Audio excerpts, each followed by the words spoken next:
के लौंडा बनारस की मैम, पहली नजरिया में हो गई प्रेम प्रेम।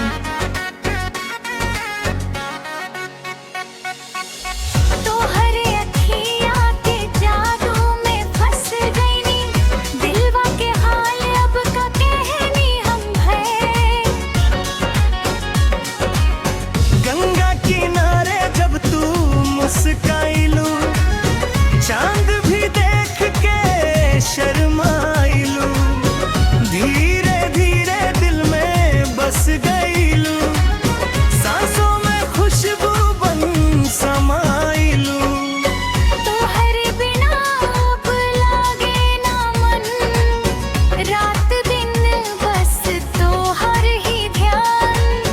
कैसन प्यार के मीठा एहसास, हर धड़कन में बसलू तू जान रे।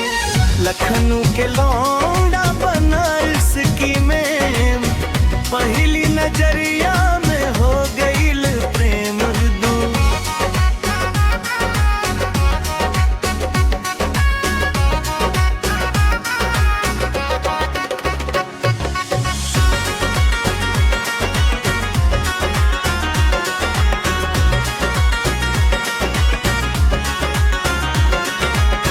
तो हरे बदन में सुकून मिलेला, थामे रहे साथ डर दूर हो जाला। सपना में भी तू ही नजर आवस, दिलवा तोहरे नाम से धड़के लावस।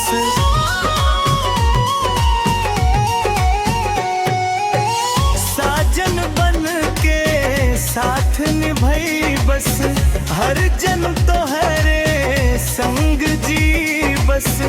रौरा संग ये जिंदगी सजे, हर खुशी तो हरे नाम लिखी बस। लखनऊ के लौंडा बनारस की मैम, हमनी के प्यार रहे सदा स्याहू थी बिन।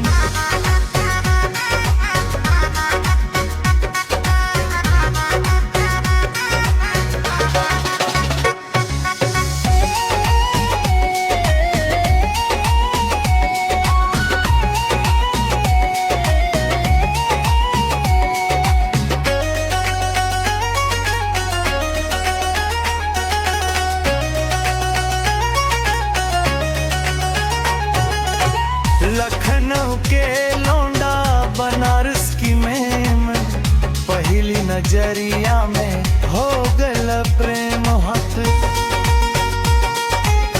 तो हरे अखिया के जादू में फंस गई, दिलवा के हाल अब हका खैनी।